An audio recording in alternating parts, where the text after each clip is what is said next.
They say money can buy power, respect, and influence, but that night I learned that all the money in the world couldn't buy a man class. An arrogant millionaire threw hot coffee on a biker, and minutes later he was begging for mercy. And that biker was me. It all started at the most expensive restaurant in Dallas, Chez Laurent. You know the type. Crystal chandeliers hanging over tables where a single steak costs more than most people's rent. The kind of place where everyone whispers, but everyone wants to be seen. I wasn't supposed to be there, at least that's what people thought when they saw me.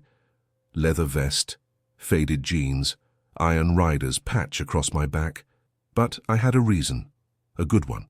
My daughter Emma was getting engaged and her fiancé wanted to celebrate properly.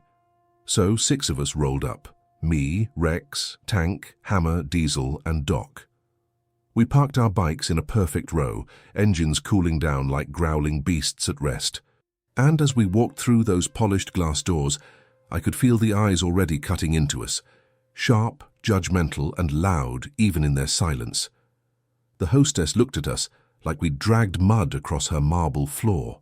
Can I help you?" she said, her voice dripping with the kind of politeness that meant the opposite.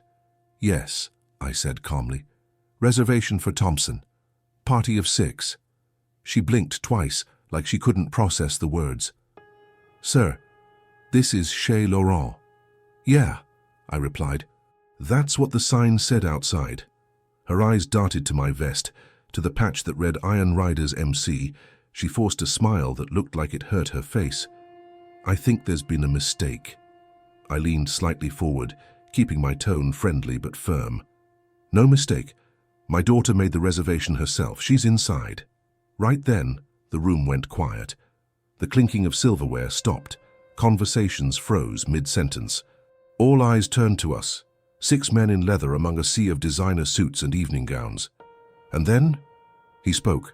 "Would someone please remove the trash from my restaurant?" The voice came from a table near the center. A man in his late 50s, wearing a custom-tailored suit and a watch that could pay off my mortgage twice. Richard Blackstone III, owner of half the commercial real estate in Dallas, and, as far as anyone could tell, all of its arrogance. He leaned back in his chair, swirling a cup of espresso like it was a crown. "You're contaminating my air," he said loudly, making sure everyone heard him. I turned toward him. "We're just here for dinner." He smirked. "Not in my restaurant, you're not." "You don't own this place," said Rex, my sergeant-at-arms. Blackstone smiled with venom. "I own the building. I own the bank that holds its loan. So yes, I own it, one way or another." His bodyguard, a wall of muscle in a suit, stood just behind him, arms crossed. Blackstone's eyes scanned me like I was an insect under glass. "Look at you," he said. "Animals, pretending to be men. Probably drug dealers or thugs. You people should eat in the alleys where you belong." My jaw tightened. "Sir," I said evenly, "we're veterans, just here for a family dinner." "I don't care if you're the Pope," he sneered. "Trash doesn't eat where I eat." And that's when Emma came out from the restroom. She looked beautiful. Soft blue dress, her hair braided the way her mother used to wear it. "Dad?" she said, confused. "What's going on?" Blackstone's eyes moved to her, and the way he looked at her made my stomach twist. "Well, well," he said, "this pretty little thing is your daughter." The way he said "pretty little thing" made the air turn cold. "She must take after her mother," he added with a smirk. "Certainly not from you. Or these animals." That word again. Animals. My brothers shifted in their seats.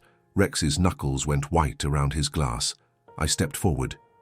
"Don't talk to my daughter." "Or what?" he snapped. "You gonna hit me? Prove you're the beast I said you were." He grabbed his coffee, and before I could react, he threw it. The burning liquid hit my face, scalding my skin, dripping down my beard, soaking my vest, the one I'd worn through every mile, every mission, every ride for the last 20 years. The restaurant gasped. For a second, everything froze, like the world itself had stopped spinning.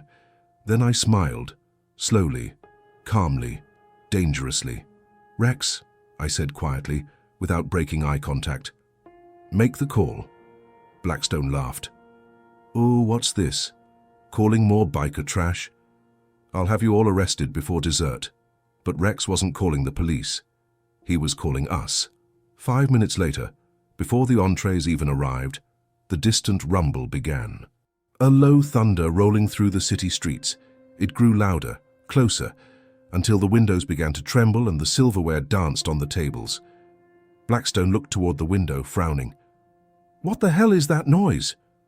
I took a sip of water, eyes still locked on him. Freedom. Outside, the entire block was filled. Headlights like a wall of stars, engines growling in unison, 200 bikers, every chapter of the Iron Riders in Dallas. They didn't enter, they didn't shout. They just lined up, shoulder to shoulder, steel to steel chest, and revved once. The sound hit like thunder. The message, even louder. Inside, no one spoke. People started pulling out their phones, recording, because they all knew something historic was happening. Blackstone straightened his tie, still pretending to be in control. "You think I'm scared of motorcycles?" he said. "You think this means anything to me?" I reached into my pocket, pulled out my phone and hit play. The screen lit up, showing him in perfect HD, throwing that coffee in my face. "You just assaulted a veteran," I said softly. "On camera." He froze but tried to cover it with a laugh. "So what?" "So now we know exactly who you are," I said. "Richard Blackstone III, lives at 4827 Mockingbird Lane, wife Patricia, son at Yale, daughter in Connecticut." His smirk cracked. "You threatening my family?" "No," I said, voice calm as stone. "We don't hurt innocents. But we make sure everyone knows what kind of man you are." Rex lifted his phone. 50,000 people are watching this live, he said. Blackstone's laughter died. You're live streaming this?" Tank grinned. "Every biker club in America just saw you attack a veteran. That's what we call Code Black." And outside, the engines roared again, not in chaos but in harmony. 200 warriors standing for one man. And that's when Blackstone's phone rang. His phone rang again and again. By the third time he finally answered, his tone trembling, his arrogance starting to crack. "Mr. Blackstone," said a voice loud enough for those nearby to hear, "this is Channel 7 News. We're receiving multiple reports that you assaulted a group of veterans at Chez Laurent. Can we get a statement?" Blackstone's face went pale.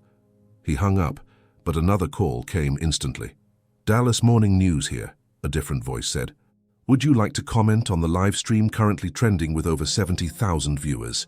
He slammed his phone on the table. "What the hell is happening?" I leaned back in my chair. "It's called accountability." Across the restaurant, I noticed something shift. The air changed. The people who'd been watching with smug curiosity now looked ashamed, like they'd realized the man they'd admired was the villain. Blackstone turned toward me, his anger flaring again, desperate to reclaim control. "You think this will ruin me?" he barked. "You bikers are nothing. I'm Richard Blackstone. I can buy the police, the judges." His phone buzzed again. He glanced down. The name flashing across the screen was Patricia, his wife. He ignored it, jaw twitching. Then it rang again. He stared at it, at that little device that now held his entire empire in its glow, and for the first time, I saw fear behind those expensive sunglasses. He finally answered, voice cracking. "Honey, listen. It's not..." Her voice came through so loud that everyone nearby could hear. "Richard, what did you do? It's all over the news. My friends are calling, the kids are calling..."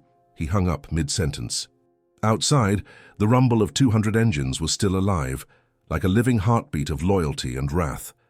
Through the restaurant's massive windows, you could see rows of bikers sitting perfectly still.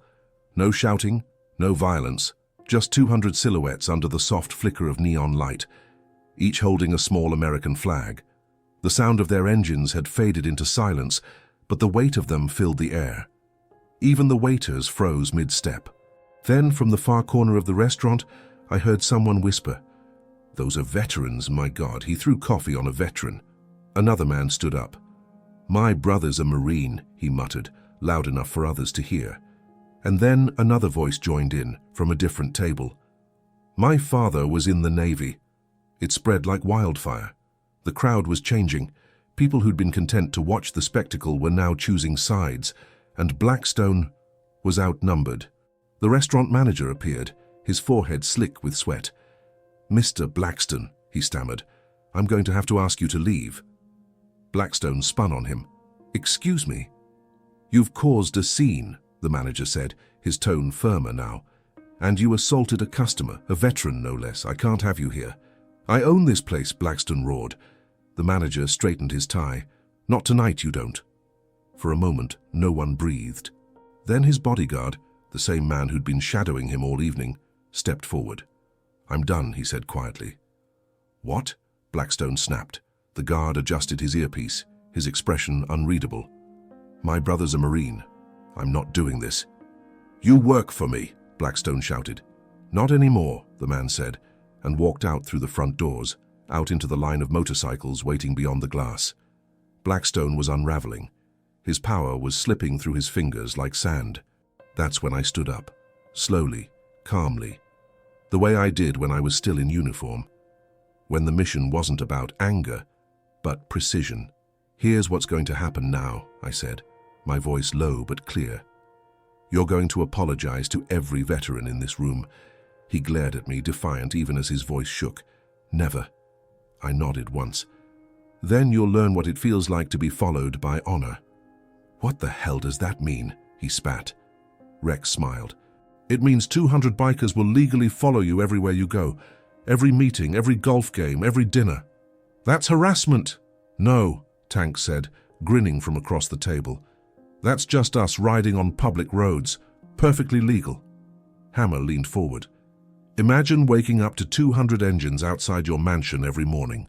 Another biker added, "Imagine pulling into work and seeing us parked across the street, waving.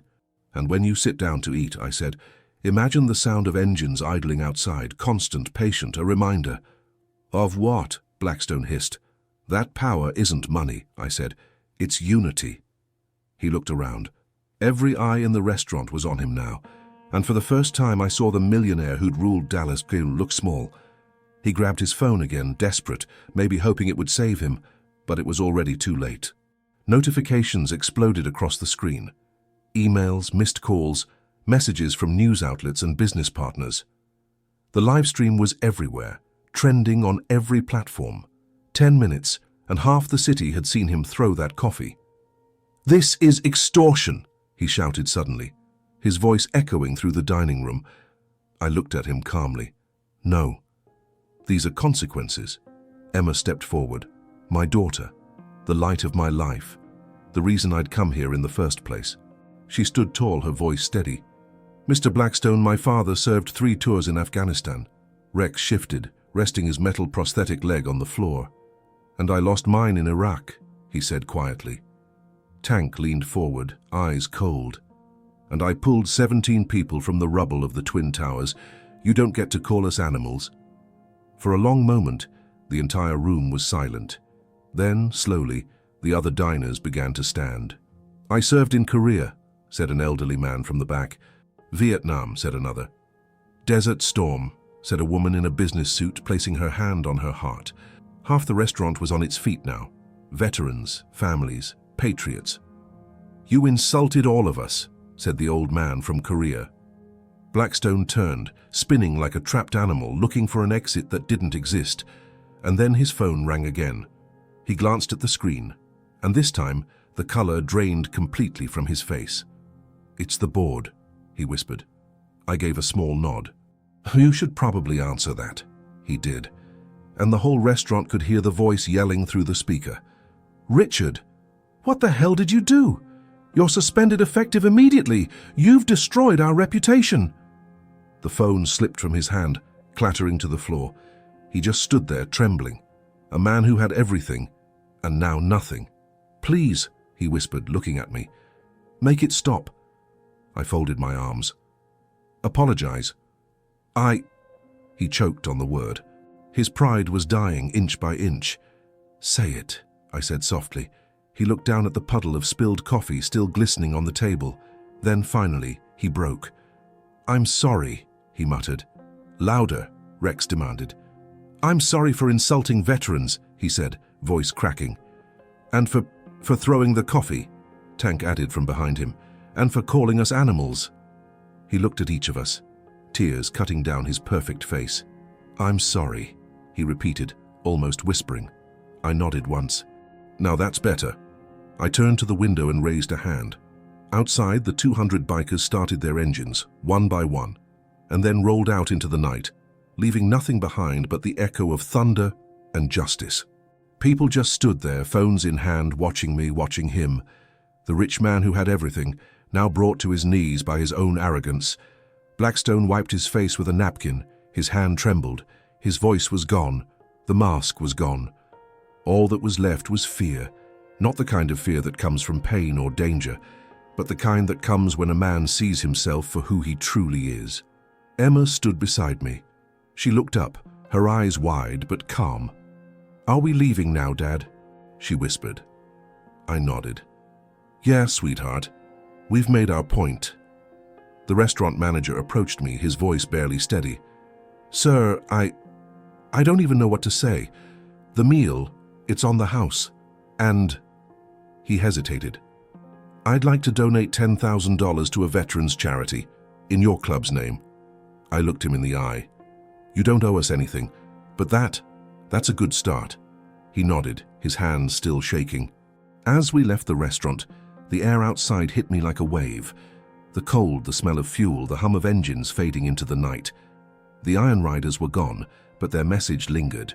Justice without fists, strength without chaos.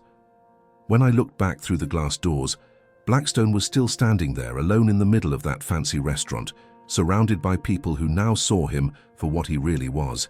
That night, I got home and sat in my garage for hours. Didn't talk, didn't drink, didn't even take off my vest. The smell of coffee still clung to it, bitter, burned like the stain of arrogance trying to brand me. But I didn't wash it. Some things aren't meant to be cleaned away. They're meant to remind. The next morning, my phone exploded with messages from reporters, from other biker clubs, from veterans I'd never met. The video had gone viral overnight. 10 million views, then 20, then 50. People weren't just watching a fight between a rich man and a biker. They were watching the symbol of something they felt deep inside, how the world had turned upside down, where arrogance ruled and respect had gone missing. And for a brief, shining moment, they saw it flipped back the right way. Every news outlet in the country ran the same headline. Veterans humiliated by Dallas tycoon, then taught him the lesson of a lifetime. They called me for interviews, podcasts, documentaries, but I said no, because I didn't do it for fame, and fame fades. Honor doesn't. 2 days later, I got a letter. No return address. Just a neat, expensive-looking envelope, the kind that smelled like old money and guilt. Inside was a handwritten note. Mr. Thompson, I don't expect forgiveness. I was everything you said I was, a man with wealth but without honor. You showed me something I never understood before, that real power isn't money. It's restraint. It's brotherhood. It's knowing when not to fight. I'll never forget that night. Richard Blackstone. I sat there reading it again and again, and for the first time I believed he meant it. People think bikers live for revenge, but that's not true. We live for meaning, for purpose. And sometimes the loudest victory is silence.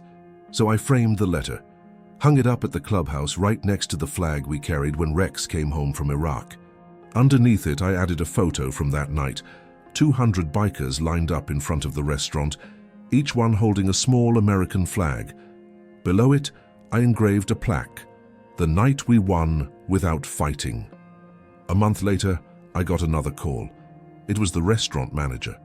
He said he wanted to host an event, a fundraiser for veterans. I told him we'd be there. When the night came, Chez Laurent looked different. Same chandeliers, same fancy tables, but the crowd was different. Half the place was filled with bikers, the other half veterans, business owners, and even some of the same people who'd watched everything happen that night. The energy wasn't tense anymore. It was proud. Like two worlds that had collided, had finally learned to coexist.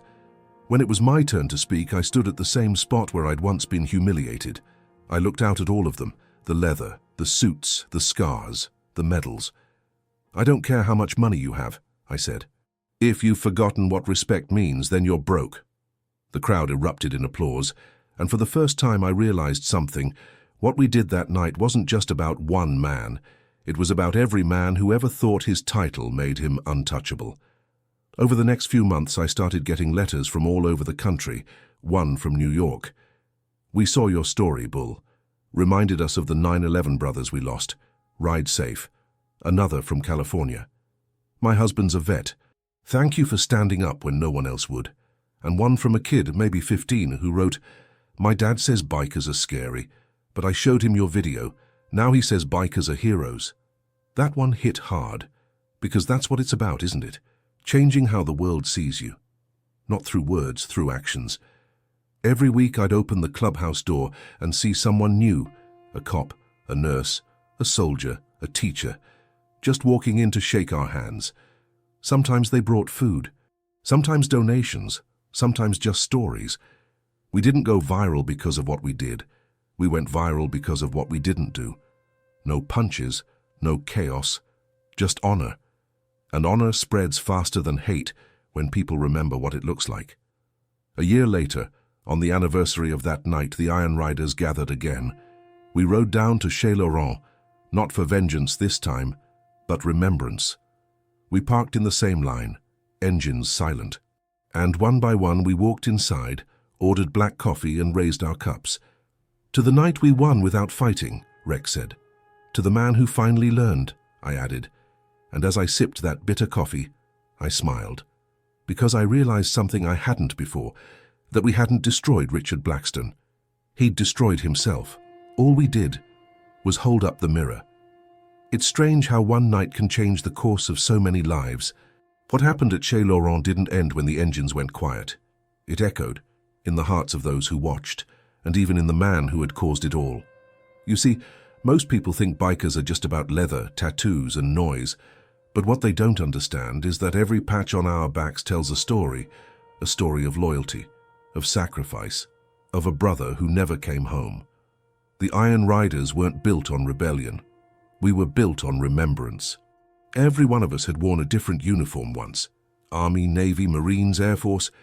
And when those uniforms were folded and stored away, we found something that still gave us purpose. The road. The sound of an engine became our heartbeat. The wind, our prayer. And that night, the night the world watched, reminded everyone that honor doesn't die when the war ends. A few weeks later, I met with a group of young bikers. They wanted to join the club, eager, restless, full of energy. One of them, maybe 22, asked me, "Bull, how did you not hit him after he threw that coffee in your face?" I looked at him for a long moment before answering. "Because the man who can't control his anger isn't strong," I said. "He's owned by it." The kid nodded, but I could see in his eyes he didn't fully understand. So I told him what I've always believed. When you're young, you think power is about who can hit hardest. But when you've seen enough war, enough loss, you realize real power is in who can walk away. He didn't say anything after that, but a week later I saw him help an old man fix a flat tire on the highway. Didn't even tell anyone. That's when I knew he'd understood. Over time, the story became legend. People would come up to me at gas stations, grocery stores, even stoplights. "You're that guy," they'd say, "the biker who didn't fight back." I never knew how to respond, because it wasn't about me. It was about us, about what we represented. Sometimes the greatest fights in life aren't against other men, they're against your own pride. And on that night, pride was exactly what we defeated, not just his, but mine too. Because deep down, a part of me had wanted to swing back, to grab him by his expensive collar and remind him what pain feels like. But if I had done that, the story would have died right there in that restaurant. No live stream, no lesson. Just another fight no one would remember. Instead, by standing still, we turned one man's cruelty into a mirror for the whole world. I started getting invitations from schools, veteran groups, and biker rallies. They wanted me to speak about restraint, about leadership. At first, I didn't think I had anything to say, but one day, while preparing for one of those talks, I looked at my coffee-stained vest, the same one I'd kept unwashed, and I realized that stain had become my sermon. When I walked on stage, I didn't start with a speech. I held up the vest and said, "This right here is what self-control looks like." The crowd went silent, because in that moment, they got it. They saw that every burn, every scar, every mark told a story of a man who refused to be broken by anger. One night, while closing up the clubhouse, I found Tank sitting alone at the bar. He was staring at a picture of his old platoon, the one he'd carried through every battle. "You ever think about that night?" he asked. "Every day," I said. "You think he really changed?" I thought about Blackstone, the letter he'd sent, the way his words felt sincere. "I think he finally saw the man in the mirror," I said. "And for some people, that's punishment enough." Tank nodded slowly. "Guess we did our job then." "Yeah," I said quietly. "We did. We clinked glasses. Black coffee, no whiskey. Because that's what the moment deserved." A few months later, a reporter called. He said Blackstone had sold his company and moved to Oklahoma. Apparently, he'd started volunteering at a veterans center. When I heard that, I didn't smile. I didn't gloat. I just felt peace. Because maybe, just maybe, the man who once threw coffee on a biker finally learned what it meant to serve someone else. And then came the moment that still gives me chills. At the next Veterans Parade in Dallas, hundreds of people lined the streets. Flags waving, kids cheering, engines roaring in harmony. I was leading the formation that day. Halfway through the route, I saw someone standing by the sidewalk, holding a folded American flag to his chest. It was Richard Blackstone. He wasn't in a suit anymore, just jeans, a plain shirt, and eyes that carried something new: humility. When our eyes met, he nodded once. I nodded back. And for the first time since that night, I saw no arrogance, only understanding. That moment, silent, wordless, meant more than any apology could. As the parade ended, I parked my bike and took a long breath. Emma walked up beside me, now married, her hand resting on her belly. She was expecting her first child. "You think he's really changed?" she asked softly. "Maybe," I said. "But even if he hasn't, we did our part." She smiled. "You always said the best revenge is peace." "Yeah," I said. "And peace takes patience." She squeezed my hand. "You think your grandson will ride one day?" I chuckled. "Only if he earns it. The road doesn't hand out respect, it tests you for it." That night, I sat outside the clubhouse alone, the stars scattered like headlights across a black sky. The old neon sign hummed faintly, "Iron Riders MC." I could hear the faint laughter of my brothers inside, the clinking of mugs, the sound of home. And I thought about how life has a way of teaching you the same lesson over and over, until you finally learn it. Anger might win you a moment, but honor wins you a lifetime. The next morning, I took the letter from Blackstone and placed it under glass. Right beside it, I added a quote from an old Marine general. "Restraint is not weakness, it is mastery." That's what that night had taught me, and maybe what I'd been trying to teach the world ever since. Because when you carry a code, a true one, it doesn't need to be shouted. It's written in how you stand, how you ride, how you forgive. Years later, people still talk about that night. Some call it the coffee incident. Others call it the night of the Iron Code. But for me, it was simply the night the world remembered what respect looks like. Every year on the anniversary, the Iron Riders gather at the clubhouse. No speeches, no press, no cameras, just brothers. We ride out before dawn, engines echoing through the sleeping city like a heartbeat. We take the long road, through the empty highways, past the lakes and the small towns that still wave at bikers when they pass. And when we reach Chez Laurent, we park in silence. No one says a word. We just sit there for a while, engines off, each man lost in his thoughts. Then we walk inside. The manager, same guy, older now, with more grey hair, greets us like old friends. "Good to see you, boys," he says. And he always has the same table ready. He doesn't even ask what we'll order. He knows. 6 cups of black coffee. When they arrive, we raise them. "To the night we won without fighting," says Rex. "To restraint," adds Tank. "To brotherhood," Hammer says quietly, and I lift my cup and finish it. "To honor." The coffee's bitter, but that's the point. So is life. Afterward, we ride out to a small park on the edge of town. There's a monument there now, not built by us, but by the community. A bronze plaque that reads, "Dedicated to those who prove that strength without mercy is tyranny, and mercy without strength is weakness. True power is balance." Every time I see it, I feel a quiet pride. Not because it's about us, but because it's about something bigger than us. Some nights new members come to me and ask about it. They want to hear the story again. And I tell them, not for glory, but as a warning. Every man will have his Blackstone moment, I say. That one instant when anger dares you to become the thing you hate. What you do in that moment defines who you are for the rest of your life. When I was younger, I thought life was about fighting battles. But growing older taught me that the hardest battles happen when you stand perfectly still. When you choose peace, not because you're weak, but because you've already been through enough wars to know what really matters. There's no medal for self-control, no parade for those who walk away. But maybe there should be, because the world doesn't remember the loudest men. It remembers the ones who were strong enough to be silent. A few years ago, Emma's son, my grandson, little Matthew, asked me about that picture hanging in the clubhouse. "Grandpa," he said, pointing at the photo of 200 bikers holding flags, "why are they all just sitting there?" I smiled. "Because sometimes the loudest message doesn't come from yelling," I told him. "It comes from standing still." He thought about it for a moment. "Did you win that night?" he asked. I looked at the picture again, the flags, the lights, the unity. "Yeah," I said softly. "We did." He frowned a little. "But you didn't fight. That's exactly why we won." When he turned 10, I gave Matthew a small leather patch.